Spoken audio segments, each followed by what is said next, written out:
The pace was brutal. The pressure was insane. Then Norah Jeruto made her move, and two women shattered the 9-minute barrier.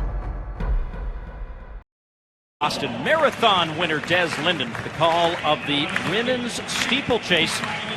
Abundance of riches in the longer distances as well, Des, as we'll see among this group. Next to her is the Kenyan, Kenyan. Who's the bronze medalist behind Frerichs, as Frerichs gets introduced to the crowd.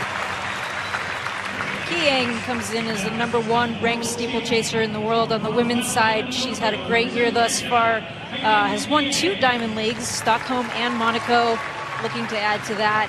Great venue, great field for her to be challenged by. And then Chemutai, Peru Chemutai, the reigning Olympic champion now, after that tactical move by Frerichs to push the pace. Chemutai, the only one able to respond, and she came away at the top of the podium. Women's 3,000-meter steeplechase.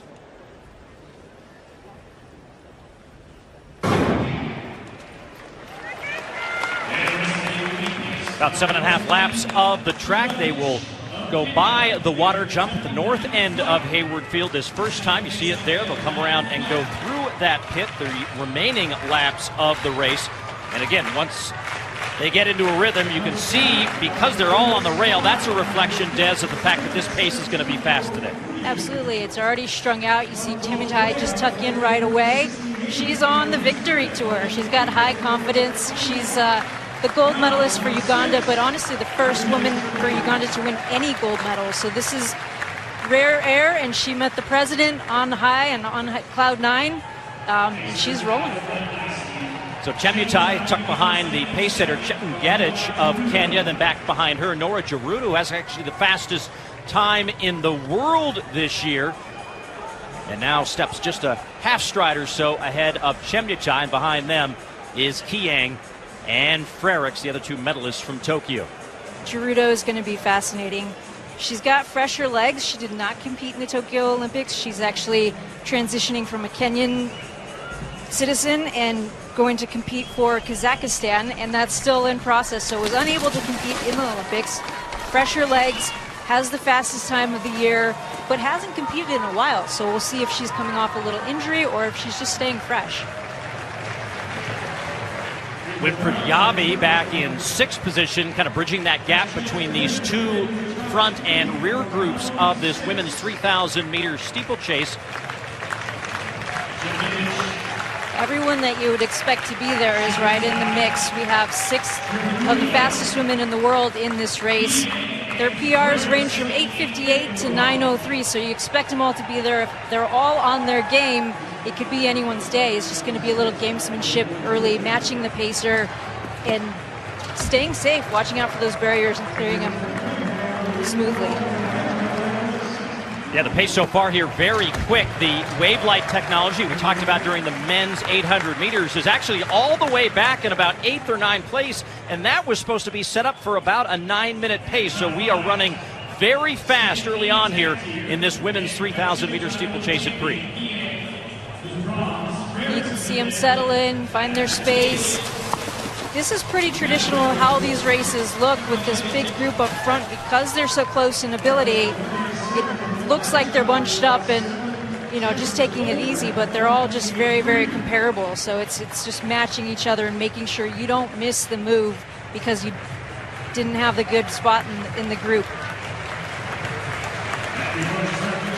They'll have 5 laps to run here as they reach the finish line on this near side of Hayward Field. Kind of an enveloping moment for them as this crowd and the design of this stadium is really to welcome them home in an amphitheater style setting.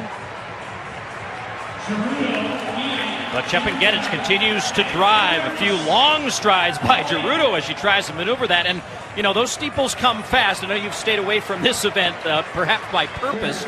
But it is, you know, again, with traffic in front of you, those things come up on you pretty fast. They do. They come up to about mid-chest for me, so I steer clear of the event. When they start to fatigue, it's the form that goes. But they all look pretty smooth right now. So Chepengetich moved to the inside and is off the track, so that leaves us with the favorites, with Jeruto, Chemyutai, Kayang, and Frerichs back with the finish. 3,000-meter steeplechase. Norah Jeruto, perhaps with the freshest of the legs, is leading this race, but right now bold running once again by the American Courtney Frerichs, the American record holder, perhaps in a bid to strike down her existing American record and dip under that 9-minute mark. And right now she is holding strong against Jeruto. Completely possible. She went into Tokyo feeling a little bit nervous, a little bit uneasy. She had a sickness in pre-camp before that race. Went out, just said, hey, I'm going to go for it. Had that big reward with the silver. But I think she came home going, man, I wish I felt a little fresher. I wish I had been a little bit healthier. And now she's got her chance, and she's making the most of it. Yeah, coming up on the side of Jeruto. Back there in third, that's Cellophane Chespole, now a 22-year-old back in 2017 here at the Prefontaine Classic at the age of 18, set the world junior record. She has raced only once since dropping out of the final of the 2019 World Championship. She's now currently in fourth as Jeruto with the lead with 2 laps to go. Chespole number 3 all-time. It's good to see her back in form. She's only run 9:52 this year, but she's going to have a big breakthrough race today. Kayang in third, but that gap starting to lengthen between her and Frerichs, and now Frerichs more concerned of that gap that's slowly emerging between her and the leader Jeruto. Starting to put the pedal to the metal here on the backstretch with about a lap and a half to go. You got to think Jeruto's realizing she doesn't have those Tokyo rounds in her legs. She doesn't have the travel back and forth and the regrouping. This is to her advantage, and Courtney knows that, but she's running tough and just spotting her, trying not to lose that gap. This is a mental toughness thing right now for Courtney, and we saw in Tokyo she has it. She's gritty, and you can see her laying it in there right now. Only 5 women in history have ever broken the 9-minute barrier, and right now 2 with a very good shot as they come to the bell. They look smooth over the hurdles again. This late in the race, the pace slips, sure, but it's the form that goes with the fatigue, and that trail leg foot will start to drag just a little bit. These barriers are not going to move for them. They have to make sure that form is good so they can get the clear, clean jump and keep on this hot pace. Jeruto getting over that barrier. Frerichs gearing up for this final half lap. Final water jump. This is big. This is an important moment. We've seen a lot of these races slip here. And very cleanly out of the water jump is Courtney Frerichs.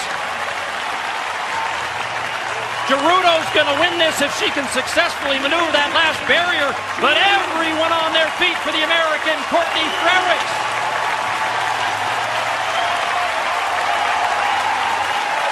Jeruto sub-9. And Frerichs will do it as well. New American record.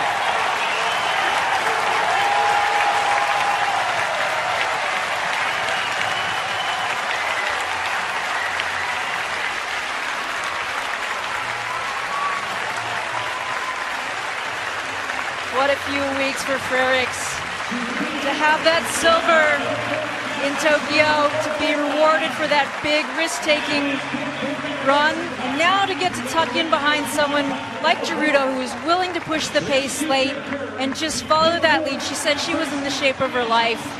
She certainly was. We knew she was capable with that run in Tokyo, and now it comes to fruition here with that first American sub-9. Incredible running. Those 2 women now number 3 and number 4 all-time in the event. An impressive performance with 2 women under 9 as the Hayward Magic on full display. Jeruto, new meet record, and look at the reaction by Courtney Frerichs.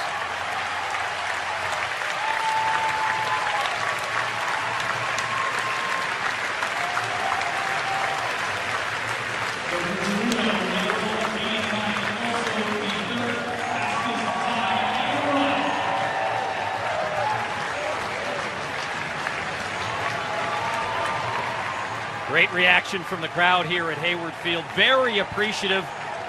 Beauty of an educated crowd, not only cheering for the winner, but they knew in this stadium what Frerichs was trying to do.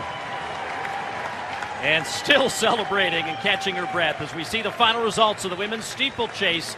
New meet record for Norah Jeruto, new American record for Courtney Frerichs. And still smiling, Frerichs now down with Lewis Johnson. All righty, and Courtney, it was a bold strategy that led you to silver in Tokyo. Tell us about the bold strategy today that made you another American record. You know, I just wanted to go with whatever happened, and that meant going out faster than I ever have. But I trusted my fitness, and I trusted what worked in Tokyo. You know, I just wanted to continue to use that mindset moving forward, no matter how the race played out. Give us a sense of what it's like to have fans. I saw you with your family yesterday to have all this happen the way it has here today.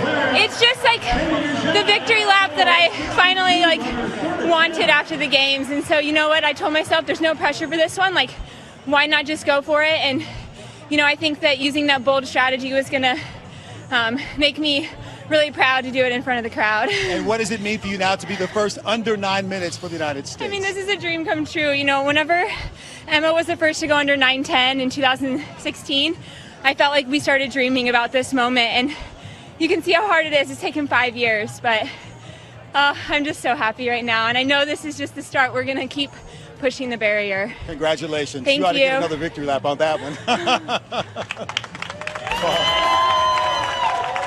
She definitely deserves another lap of honor here at Hayward Field. Courtney Frerichs breaking her own American record, first American woman under that magical 9-minute barrier. A fearless run, a historic finish, and a race nobody will forget. Like, subscribe, and stay tuned for more.